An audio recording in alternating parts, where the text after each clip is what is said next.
মিঠির হাতের মেহেন্দি তো রানার হাতে লেগে গেল, যার কারণে রানা তো একদম রেগে যে তার হাত কেটে ফেলতেই যাবে। ঠিক সেই মুহূর্তে রানার মা তো রানাকে আটকানোর পর একটা পর্যায়ে গিয়ে রানা মিঠিকে বলে আমি মিনুকাকে বিবাহ করব, তা তুমি দাঁড়িয়ে দাঁড়িয়ে দেখবে। রানার এই কথা শুনে মিঠি তো অনেক কষ্ট পেয়ে ছুটে তার রুমে যেয়ে দরজা লাগিয়ে দিয়ে একদম ভেঙে পড়ে কান্না করতে থাকে। ঠিক এমনটাই দেখতে পারবেন আগামী পর্বে। তাই এই পর্বটি সবার আগে পেতে এখনই আমার ইউটিউব চ্যানেলটা সাবস্ক্রাইব করে ভিডিওটাতে লাইক দিয়ে দেখতে থাকুন। ছবি সেতুরমূল সিজন 2 ধারাবাহিক নাটকের 79 নাম্বার পর্বে আপনারা দেখতে পারবেন রানা মিঠিকে বলে মিঠি তুমি নতুন করে এসব উল্টাপাল্টা কি করতেছো, তুমি কি পাগল হয়ে গিয়েছো, আমি তোমাকে ছাড়বো না। ঠিক তখনই মিঠি বলে আপনার মেহেন্দিতে কেউ কেমিক্যাল মিশিয়ে দিয়েছে। মিঠির এ কথা শুনে রানা সহ ওখানে থেকে সকলে একদম আশ্চর্য হয়ে গেলে। ঠিক সেই মুহূর্তে মিঠি বলে হ্যাঁ রানা তোমার মেহেন্দিতে কেউ কেমিক্যাল মিশিয়ে দিয়েছে। মিঠির এ কথা শুনে রানার নানি আন্নাপূর্ণ অবস্থি বলে এসব কি করেছে আর কেন করেছে। তখনই মিঠি বলে নানি আমি জানি না এসব কেন করেছে, তবে আমার মিনুকার প্রতি সন্দেহ হচ্ছে। মিঠির এ কথা শুনে ওখানে থেকে সকলে একদম আশ্চর্য হয়ে গেলে। ঠিক সেই মুহূর্তে মিনুকা বলে মিঠি তুমি আমাকে সন্দেহ করতেছো, আমার মেহেন্দিতে আমি কেমিক্যাল মিশাবো,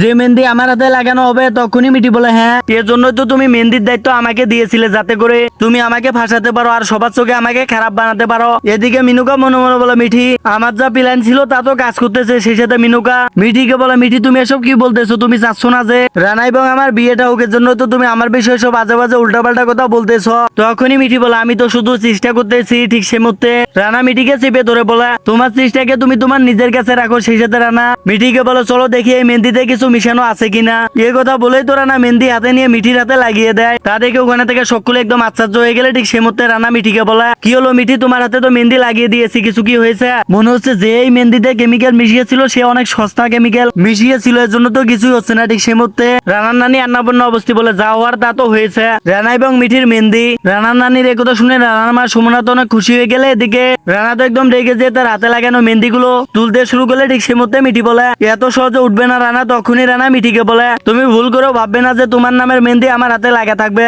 এই মেহেন্দি তোলার জন্য যদি আমার হাত কেটে ফেলার প্রয়োজন পড়ে আমি তাই করবো। এই কথা বলেই রানা একটা ছুরি নিয়ে তার হাত কেটে ফেলতেই যাবে। ঠিক সে মুহূর্তে রানার মা রানাকে আটকায় এবং সে সাথে বলে মিঠি এবং তোমার হাত ভগবানই এক করে দিয়েছে। আর বাবা রানা মিঠি তোমার কপালে আছে, তুমি চাইলেও ভাগ্যে যা লেখা আছে তা মুছে ফেলতে পারবে না। তখনই রানার মামা বলে রানাকে বলে তোমার মা একদম ঠিক বলেছে রানা, মিঠি যদি এই বাড়িতে থাকে তাহলে তোমার এই বিয়ে মিঠি কোনোভাবেই হতে দিবে না। ভাইগনা তুমি এক্ষুনি মিঠিকে এই বাড়ি থেকে বের করে দাও। ঠিক সেই মুহূর্তে রানা মিঠির হাত চেপে ধরে বলে আমি এত বড় নাটক করেছে, এর জন্য তো আমি এত ছোট শাস্তি দিব না, আমি তো ওকে অনেক বড় শাস্তি দিব। রানার এই কথা শুনে ওখানে থেকে সকলে একদম আশ্চর্য হয়ে গেলে। এরপর একটা পর্যায়ে গিয়ে রানা মিঠিকে বলে আমি জানি তুমি এই বিবাহটা আটকাতে চাচ্ছ, কিন্তু আমি এই বিবাহটা করব, তুমি মিনুকার আমাকে এক হতে দেখবে, আমি তোমাকে দাওয়াত দিচ্ছি, আমার বিয়েতে নিশ্চয় আসবে। তখনই মিঠি রানাকে বলে আপনি আমাকে এত ভালোবেসে বললেন, আমি আপনাকে মানা করব কিভাবে? তাছাড়া আপনি প্রথমবারের মতো আমাকে কিছু দিলেন, এই দাওয়াতকেই আমি গিফট মনে করে আমার কাছে সারা জীবন রেখে দিব, আর আমি মিনুকা এবং আপনার বিয়েতে নিশ্চয় আসবো। এবং এরপর দৃশ্যে আপনারা দেখতে পারবেন রানার মামা পলাশ মিনুকাকে বলে অবশেষে তোমার প্ল্যান কাজ করলো, তুমি তো কামাল করে দিলে। তখনই মিনুকা বলে মেহেন্দিতে আমি কেমিক্যাল মিশাচ্ছিলাম, মিঠি তা দেখে ফেলেছিল, আর আমি জানতাম মিঠি রানার কাছে যে আমার নামে অভিযোগ দিবে আর বিচারি মিঠি নিজেই ভেসে যাবে, কেননা এটাই তো আমার প্ল্যান ছিল। আমি তো মেহেন্দিতে কোনো কেমিক্যাল মিশাইনি, আমি তো শুধু পানি মিশিয়েছিলাম মিঠিকে দেখানোর জন্য। ঠিক সে মুহূর্তে রানার মামি মিনুকাকে বলে তুমি যা চেয়েছিলে তা তো হয়েছে, এখনো তুমি মন খারাপ করে আছো কেন? আর এদিকে মিঠি তো রানার কথা ভেবে একদম ভেঙে পড়ে কান্না করতেছিল। ঠিক তখনই ওখানে রানাদের বাড়ির কাজের বুয়া এসে মিঠিকে বলো মা মিঠি তুমি এভাবে একদম ভেঙে পড়ো না, তুমি তো সাহসী একজন মেয়ে, তুমি তো যা করতেছো সবকিছু তোমার স্বামীর জন্য করতেছো, তোমার এই লড়াইয়ে আমি কি তোমার সাথে থাকতে পারি? একথা শুনে মিঠি তো রানাদের বাড়ির কাজের বুয়াকে কাকিমা বলে জড়িয়ে ধরে। এদিকে মিনুকা রানার মামিকে বলে কেন না মামি, আমি যা চেয়েছিলাম তা হয়নি, আমি তো চেয়েছিলাম মিঠিকে এই বাড়ি থেকে বের করে দিতে, কিন্তু তা তো হলো না। রানা তো মিঠিকে বাড়ি থেকে বের করে দিল না, এজন্য আমি টেনশন করতেছি, কেননা মিঠি এখনো এই বাড়িতে আছে, আর মিঠি তো চুপচাপ বসে থাকার মতো মেয়ে নয়, ও তথ্য খুঁজতে থাকবে রানাকে কে মেরে ফেলার চেষ্টা করেছিল। আর এদিকে মিঠি কাকিমাকে বলে মিনুকা শুধু রানাকে মেরে ফেলার চেষ্টাই করেনি, আমাকেও এই বাড়ি থেকে বের করে দেওয়ার চেষ্টা করতেছে, ও আবারও চেষ্টা করবে আমাকে বিপদে ফেলানোর। এবার আমি যে কোনো ভাবে হোক ওকে ধরে ফেলবো। ঠিক সে মুহূর্তে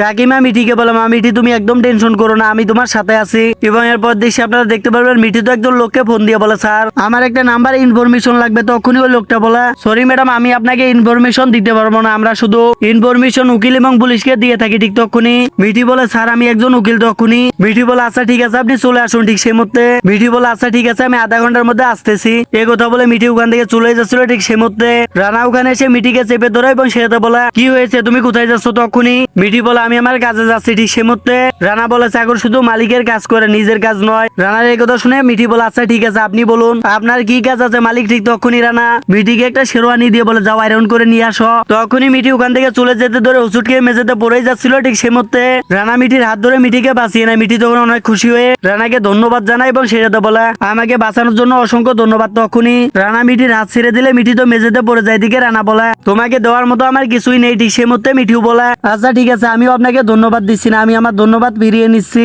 এই কথা বলে মিঠি তো তাড়াহুড়ো করে তার রুমে যে রানার শেরওয়ানিটা তার রুমে রেখে রুম থেকে বেরিয়ে গেলে ঠিক সেই মুহূর্তে মিনুকা মিঠির রুমে আসে মিঠিকে বাঁচানোর জন্য রানার শেরওয়ানিটা আয়রন মেশিন দিয়ে পুড়ে ফেলে এবং মিনুকা মিঠির রুম থেকে চলে যায়। এবং এরপর দেশে আপনারা দেখতে পারবেন মিঠি একজন লোককে বলে স্যার আমি আপনাকে একটা নাম্বার দিয়েছিলাম, ওই নাম্বারের কোনো তথ্য এবং লোকেশন পেয়েছেন? তখনই ওই লোকটা মিঠিকে বলে আপনি আমাকে বলেছিলেন আপনি একজন উকিল, আমি কি আপনার আইডি কার্ডটা দেখতে পারি? ঠিক সেই মধ্যে মিঠি বলে আমি ফ্যামিলি ফাংশনে ব্যস্ত ছিলাম, এর জন্যই আমি ভুল করে আমার আইডি কার্ডটা রুমে রেখে এসেছি, আপনি আমাকে তথ্যগুলো দিয়ে উপকার করুন। ঠিক সেই মতো ওই লোকটা বলে আমি কোনো ভুল মানুষকে তথ্য দেই না, তাছাড়া আসলে একজন উকিল আপনার মতো এরকম ভয় পায় না, আমি কি এখন আপনাকে এখান থেকে ধাক্কা দিয়ে বের করে দিব নাকি পুলিশ ডাকবো? তখনই মিঠি ওই লোকটাকে বলে আচ্ছা ঠিক আছে আপনি পুলিশ ডাকুন। আমাকে ধাক্কা মারার আগে সেই সাথে মিঠি ওই লোকটাকে অনেকভাবে বোঝালে ওই লোকটাও তো মিঠিকে তথ্য দেওয়ার জন্য রাজি হয়ে যায়। ছবি আছে ছিল সেতুরমূল সিজন 2 দাবিং নাটকের 79 নম্বর পর্বে সুন্দর একটি এক্সপ্রেশন। তো আপনাদের কাছে এই ভিডিওটি কেমন লাগলো অবশ্যই কমেন্ট করে জানাবেন এবং সেই সাথে পরবর্তী ভিডিও এক্সপ্রেশনটি সবার আগে দেখার জন্য অবশ্যই আমার ইউটিউব চ্যানেলটা সাবস্ক্রাইব করে আমার সাথে থাকবেন। সকলে ভালো থাকবেন, সুস্থ থাকবেন।